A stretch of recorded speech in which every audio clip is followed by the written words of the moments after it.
Ako si Stella, 32 taong gulang, isang simpleng misis mula sa Pampanga. Noong una, simple lang naman ang pangarap ko. Isang tahimik na pamilya, sariling bahay, at isang asawang kakampi sa lahat ng laban ng buhay. Pero sa paglipas ng panahon, unti-unti kong napagtanto na hindi lahat ng pinapangarap natin ay nagiging totoo, lalo na kapag mag-isa ka na lang ang lumalaban. Si Rogelio, ang asawa ko, ay isang construction worker. Nung una, masipag, maalaga, at laging may ngiti. Ngunit habang tumatagal, mas madalas na ang inuman kaysa trabaho. Mas kilala na niya ang mga barkada kaysa sa sarili kong mga luha. Sa tuwing uuwi siyang lasing, tahimik lang ako. Hindi dahil sa wala akong gustong sabihin, kundi dahil alam kong kahit anong paliwanag, uuwi lang sa sigawan at sakit ng loob. 3 taon kaming nagsama at sa 3 taon na iyon, walang anak na dumating sa amin. Sabi ng doktor, mahina raw ang posibilidad, kailangan ng gamutan. Pero para sa akin, ayos lang. Ang mahalaga, buo kami. Yun nga lang, habang ako'y umaasa, siya naman ay unti-unting lumalayo.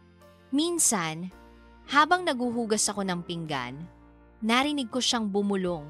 Sayang, kung may anak lang tayo, siguro mas masaya tayo. Napangiti ako. Pero sa loob-loob ko, parang may humigop ng lakas ko. Kasi alam kong ako ang tinutukoy niyang problema. At mula noon, kahit hindi niya sabihin, naramdaman kong nag-iba ang tingin niya sa akin. Lumipas ang mga buwan at dumating ang Pasko. Habang ang iba ay abala sa paghahanda, ako naman ay abala sa pag-iisip. Paano ko nga ba mababago ang sitwasyon namin? Paano kung ako na mismo ang gumawa ng paraan para makabangon kami? Sa bawat gabi na humahaba ang katahimikan sa pagitan naming mag-asawa, doon ko naisip baka kailangan ko ng gumawa ng hakbang. Hindi para lumayo, kundi para muling makahanap ng dahilan para mabuhay. At doon nagsimula ang ideya ng pag-alis. Ang ideya ng pagiging isang OFW, hindi dahil gusto kong tumakas, kundi dahil gusto kong may maipundar, may pag-asa, at maramdaman muli ang saysay ng bawat pagod. Ngayon, habang nakatingin ako sa maliit na bintana ng aming bahay, habang nakikita ko ang ilaw ng mga kapitbahay na masaya sa salo-salo, tinanong ko ang sarili ko, hanggang kailan ako magtitiis sa ganitong buhay? Hanggang kailan ako aasa na magbabago siya? At doon, sa gitna ng katahimikan ng Pasko, dahan-dahan kong sinagot ang sarili ko. Hanggang dito na lang siguro, panahon na para ako naman ang lumaban. Ang bawat desisyon ay may kasamang kirot, lalo na kapag ang dahilan ay ang taong dati mong pinangarap makasama habang buhay. Matagal kong pinag-isipan ang pag-alis. Tuwing gabi, habang humihilik si Rogelio sa tabi ko, tinititigan ko lang ang kisame. Tahimik, pero puno ng tanong. Hanggang kailan ko kakayanin to? Paano kung ako na lang ang gumalaw para may marating kami? Hanggang isang araw, may lumapit na recruiter sa tindahan kung saan ako nagtatrabaho. Nag-aalok ng trabaho bilang kasambahay sa Pakistan. Hindi ko pa man naririnig ng buo ang alok, narinig ko na agad ang mga bulungan sa isip ko. Pakistan? Delikado raw doon. Walang kakilala. Walang kasiguraduhan. Pero alam mo, kapag gipit ka, ang takot ay nagiging maliit kumpara sa pag-asa. At ang pag-asa, kahit gaano kaliit, ay kayang magpatakbo sa isang pusong pagod na. Pag-uwi ko ng gabing iyon, kinausap ko si Rogelio. Mabigat ang loob ko, pero pinilit kong maging matatag. Mahal, sabi ko, baka kailangan ko nang mag-abroad para may maipundar tayo, para makabayad sa lupa. Tahimik siya sandali, tapos ngumiti. Sige mahal, 2 taon lang naman yan. Pagbalik mo, makakabili na tayong bahay. Ako na bahala dito. Simple lang ang sagot. Pero ramdam ko, hindi iyon galing sa puso. Parang gusto lang niyang matapos ang usapan. Pero kumapit pa rin ako sa pangako niya. Dahil minsan, kahit alam mong mahina na ang sandigan mo, kapag iyon na lang ang natitira, kakapitan mo pa rin.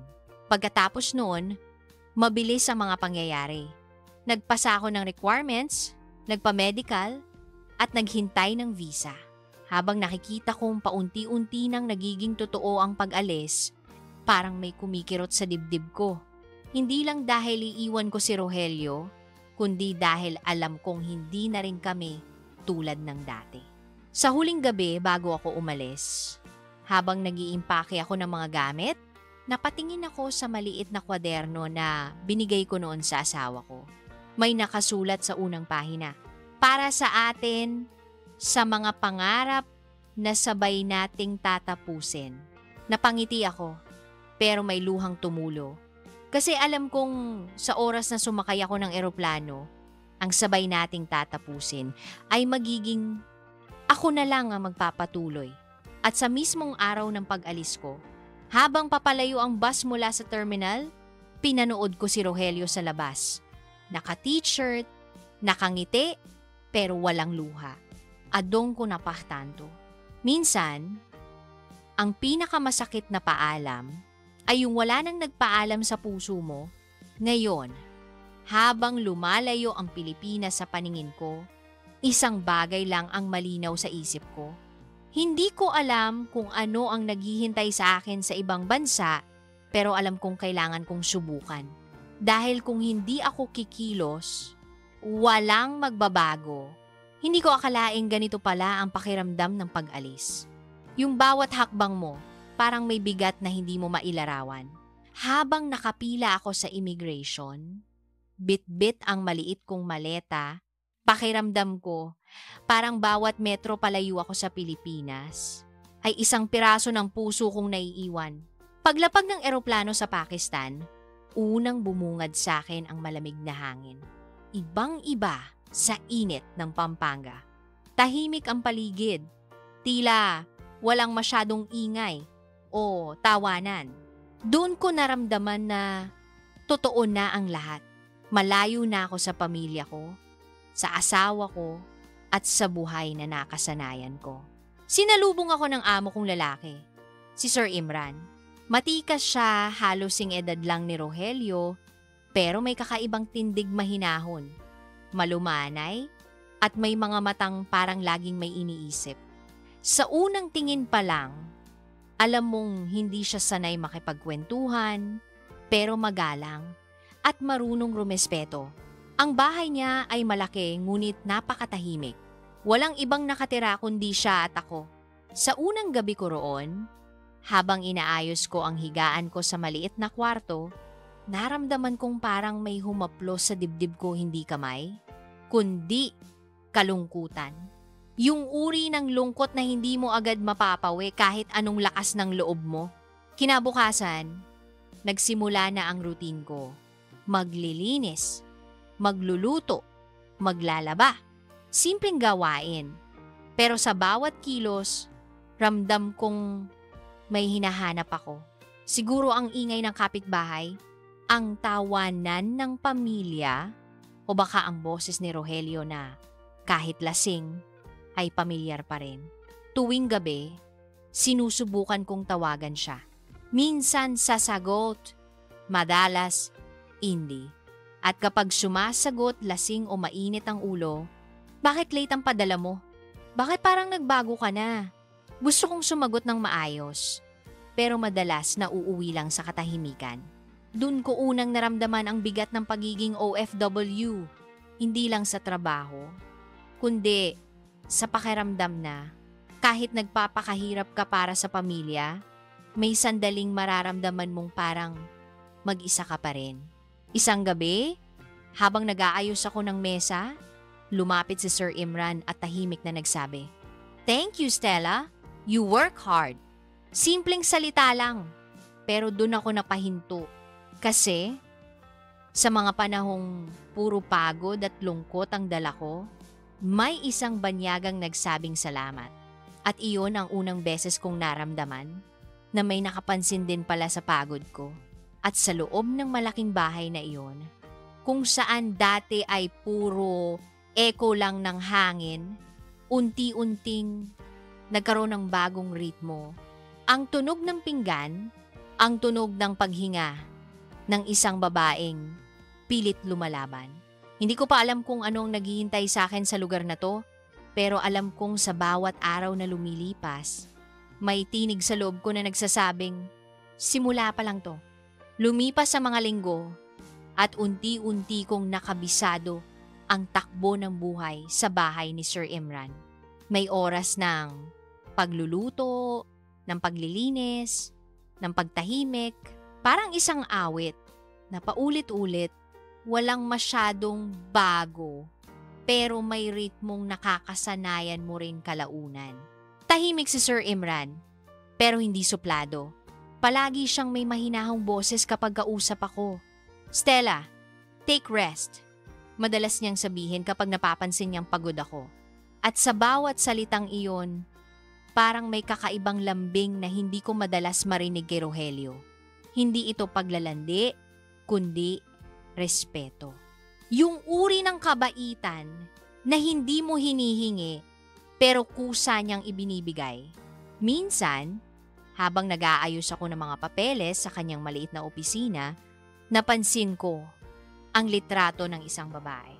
Maganda, nakangiti, at halatang mabait. Your wife? Tanong ko mahina. Tumango siya at saglit na natahimik. She died 4 years ago. Tahimik ang sagot niya, pero ramdam ko ang bigat ng bawat salita. Sorry, sir. Masabi ko na lang. Ngumiti siya ng bahagya, pero hindi umabot sa mga mata niya. Doon ko naramdaman, hindi lang pala ako ang may dalang bigat sa buhay. Simula noon, mas naging maayos ang ugnayan namin. Hindi na lang ako basta kasambahay. Minsan tinatanong na niya ako tungkol sa mga pagkain. Minsan pinagtitimpla niya pa ako ng tsaa tuwing gabi. At sa bawat simpleng sandaling iyo, unti-unti kong naramdaman na may kakaibang kapayapaan sa bahay na dati kong tinatawag na banyaga. Pero sa bawat pagngiti ni Sir Imran, may parteng puso ko na kumakapot. Hindi dahil sa pagkagusto, kundi sa takot. Takot na baka may mali sa nararamdaman ko. Takot na baka unti-unti akong mahulo sa kabaitang ipinapakita niya. Isang gabi, habang inaabot ko sa kanya ang hapunan, napatingin siya sa akin at nagsabi ng isang tanong na hindi ko inasahan. Stella, are you happy? Parang biglang tumigil ang mundo ko.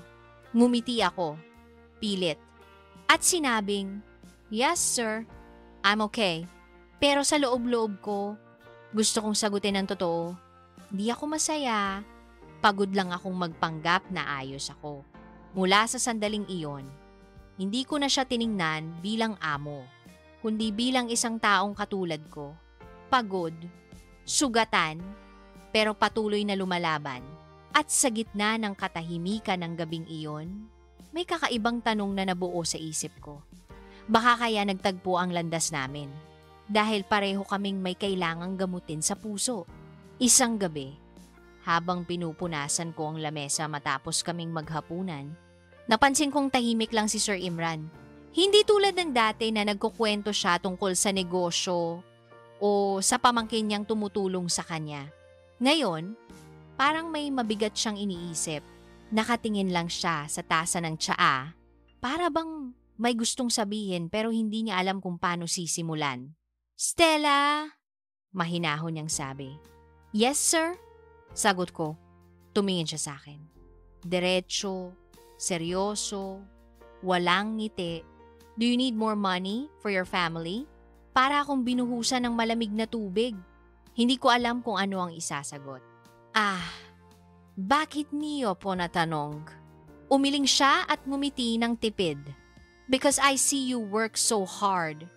You don't rest much. And I want to help you. If you agree, I will give you extra.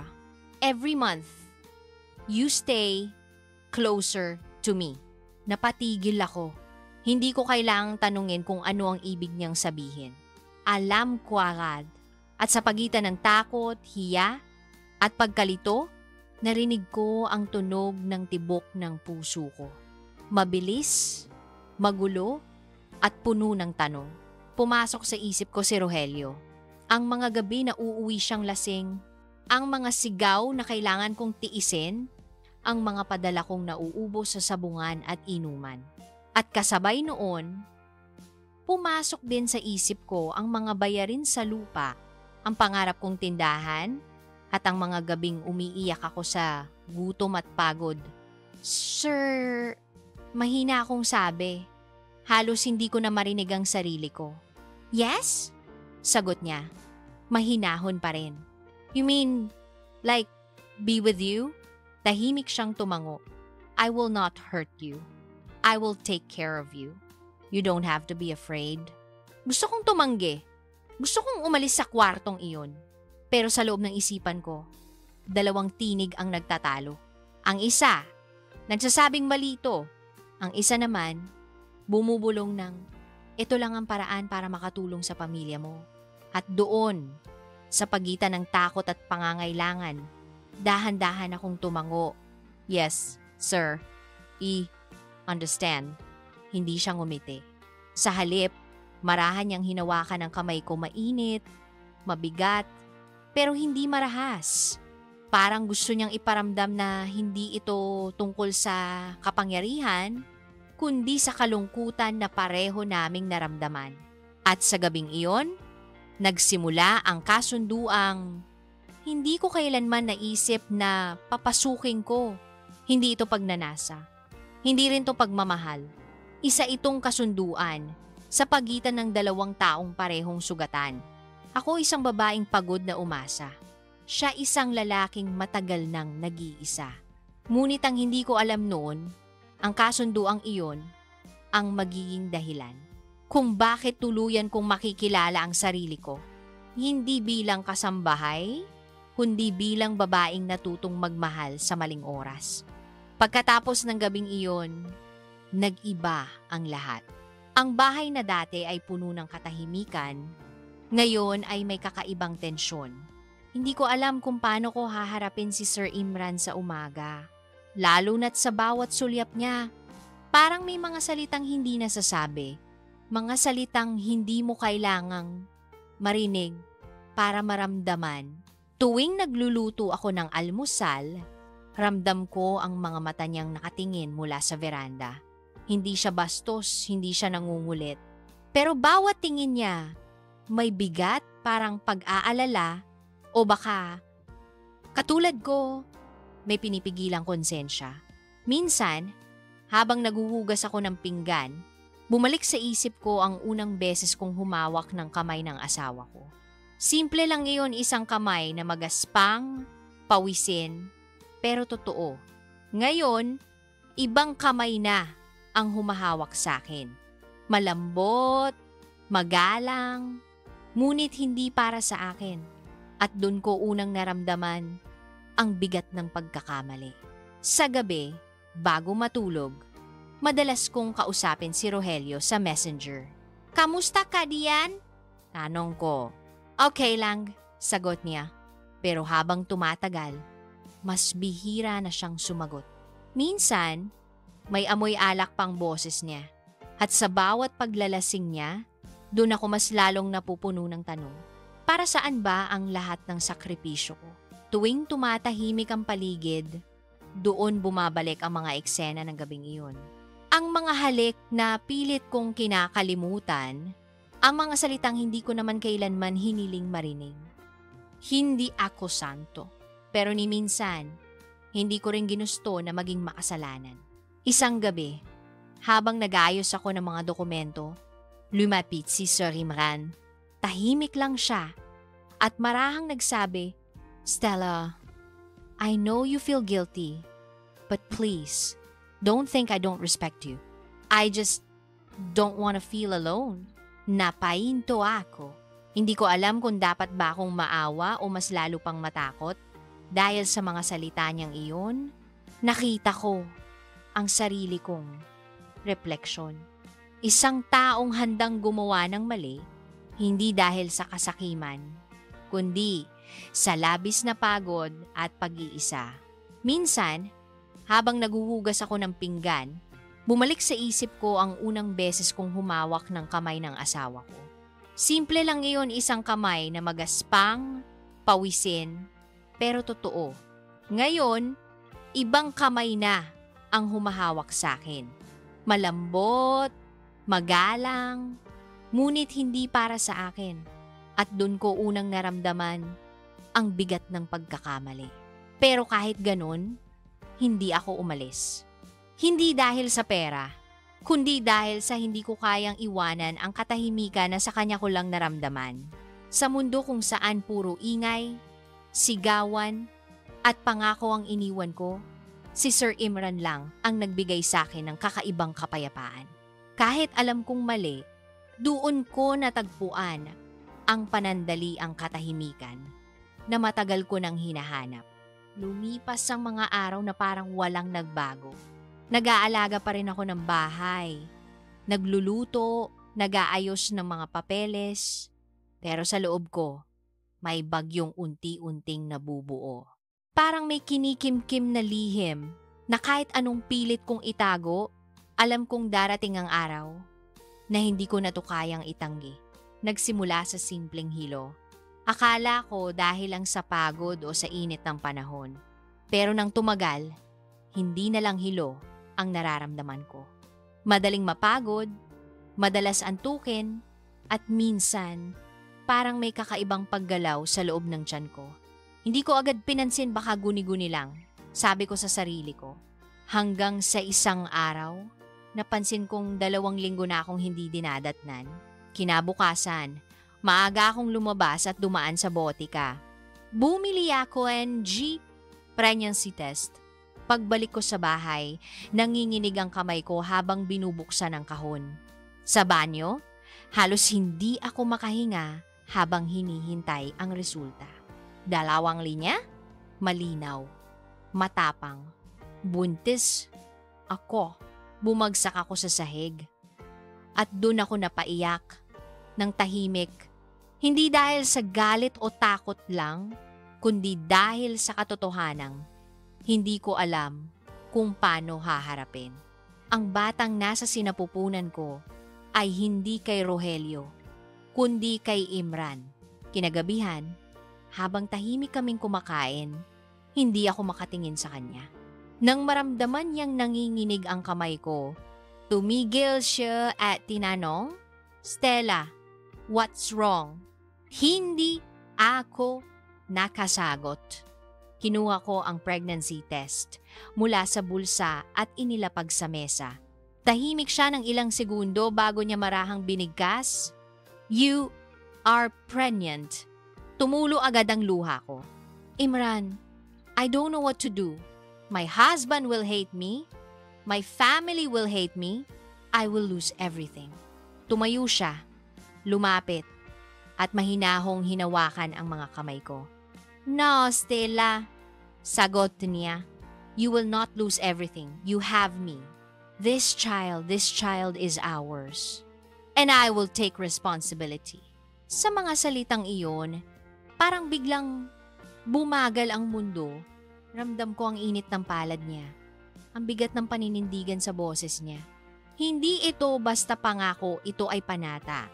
At sa gitna ng lahat ng hiya, takot, at pagkalito, may maliit na sinag ng pag-asa na sumilay sa loob ko. Pero kasabay, negepagasa, nandoon din ang tanong na hindi ko kayang sagutin. Paano ko haharapin ang katotohanang ang batang dinadala ko ay bunga ng isang kasunduan na naging totoo sa huli?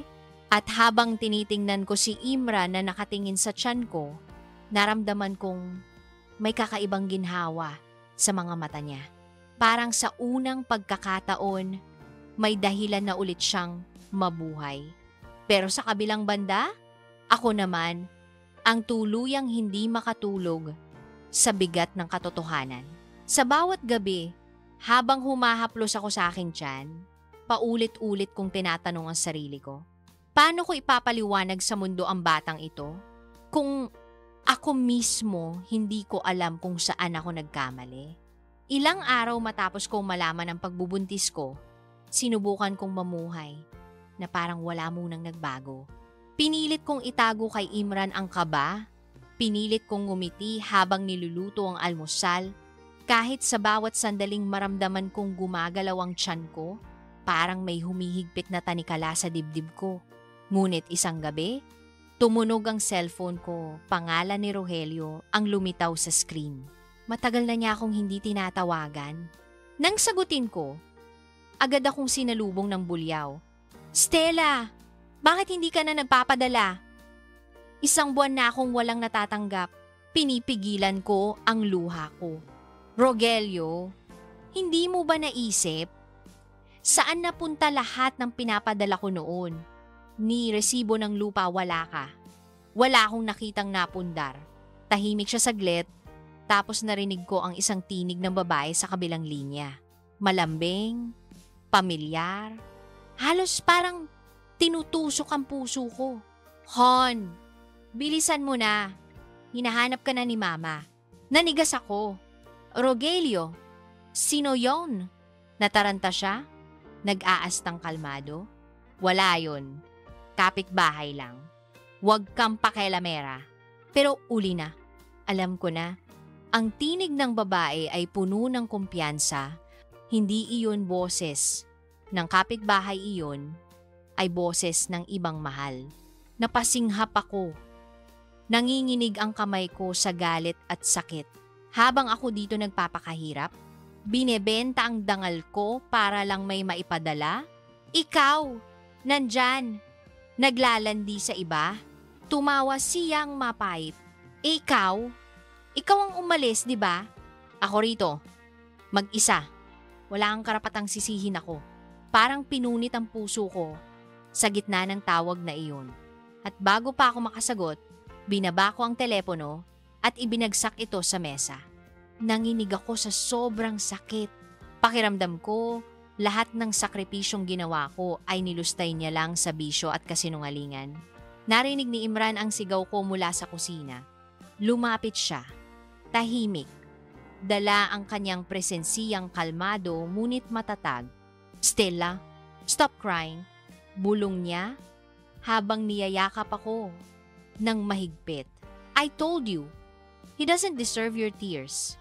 He doesn't deserve you." Parang dun pumutok ang lahat ng emosyon na matagal kong pinigilan. "Imran," humikbi ako. "I gave him everything. Now, I have nothing left." Hinaplos niya ang buhok ko. At sa bawat himas, parang unti-unti niyang pinapawi ang bigat ng lahat. "No, Stella. You have me. You have this child. You're not losing anything. You're starting again." At sa mga salitang iyon, parang may kakaibang kapayapaan na bumalot sa paligid. Hindi to masaya, hindi to masakit. Isa itong katahimikan na may kasamang pag-amin. Ang lahat ay nagbago na. Hindi na ako babalik sa dating ako. Hindi na ako si Stella na umaasa sa isang lalaking wala namang malasakit. Ngayon, ako na si Stella na humaharap sa katotohanan. Ang batang nasa sinapupunan ko ay hindi pagkakamali, kundi isang paalala na minsan, ang pag-ibig ay dumarating sa maling panahon, pero sa tamang dahilan, upang gisingin ang matagal nang natutulog na dignidad. At habang yakap ako ni Imran sa gabing iyon, sa unang pagkakataon, wala na akong takot, wala na akong hiya. Tanging isang tanong na lang ang nanatili sa puso ko. Kung kaya kong patawarin ang sarili ko, para sa pagmamahal na hindi ko pinili. Pero dumating nung pinakakailangan ko to. Simula ng gabing iyon, parang naging dalawang mundo ang ginagalawan ko. Sa umaga, tinatapos ko ang mga gawaing bahay, sinisiguro kong maayos ang lahat sa furniture shop ni Imran.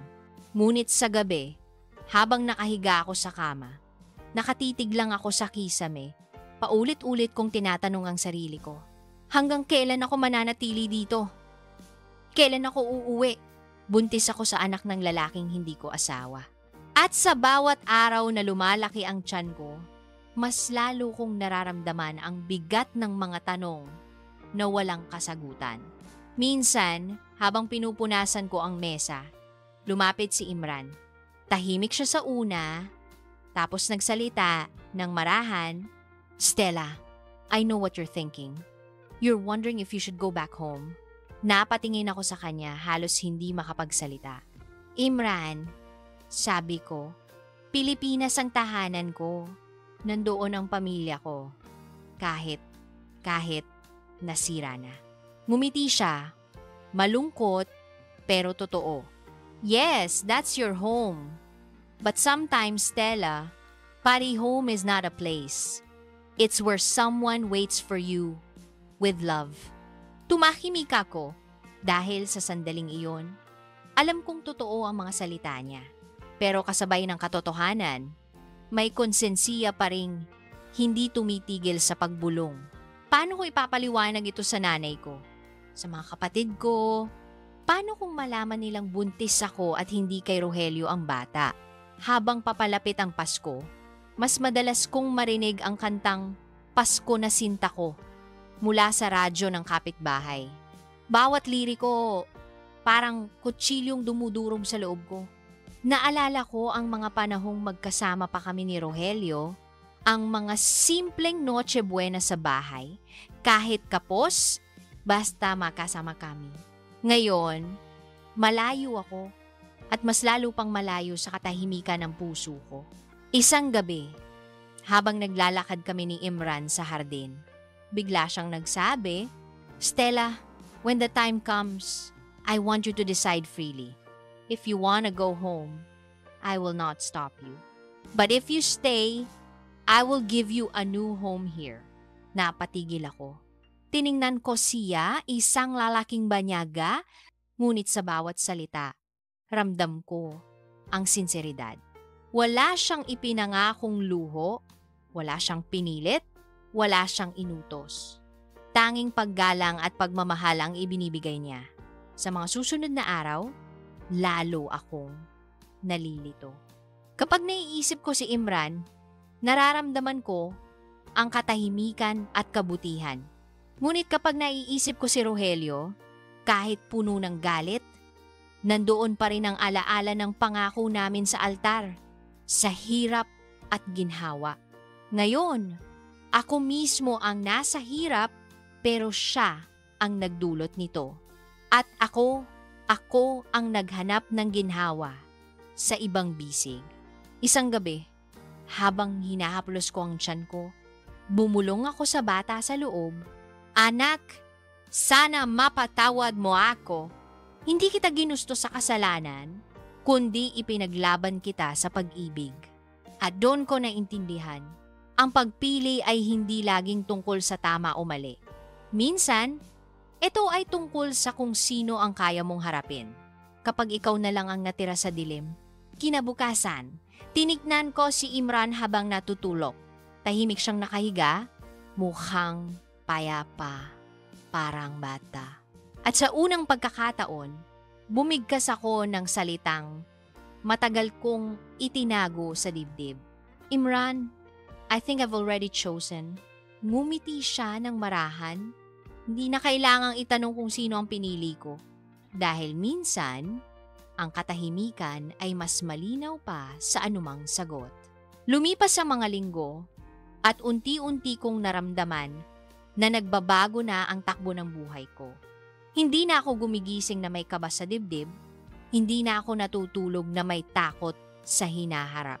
Sa halip, bawat umaga, may ngiti na sa labi ko. Isang ngiti na hindi dahil sa kasiyahan lang, kundi dahil sa kapayapaan. Si Imran, sa bawat araw na dumaraan, ay hindi lang amo, hindi lang karamay. Naging tahanan ko siya. Isang lugar kung saan maaari akong huminga ng malaya, kung saan walang kailangang itago, walang kailangang ipilit. Isang umaga, habang nagluluto ako ng almusal, lumapit siya, tahimik lang, may hawak na maliit na kahon. "Stella," sabi niya, "I know your heart is still divided, but I want you to know I'm not here to erase your past. I'm here to build your tomorrow. Binuksan ko ang kahon. Sa loob, isang maliit na singsing.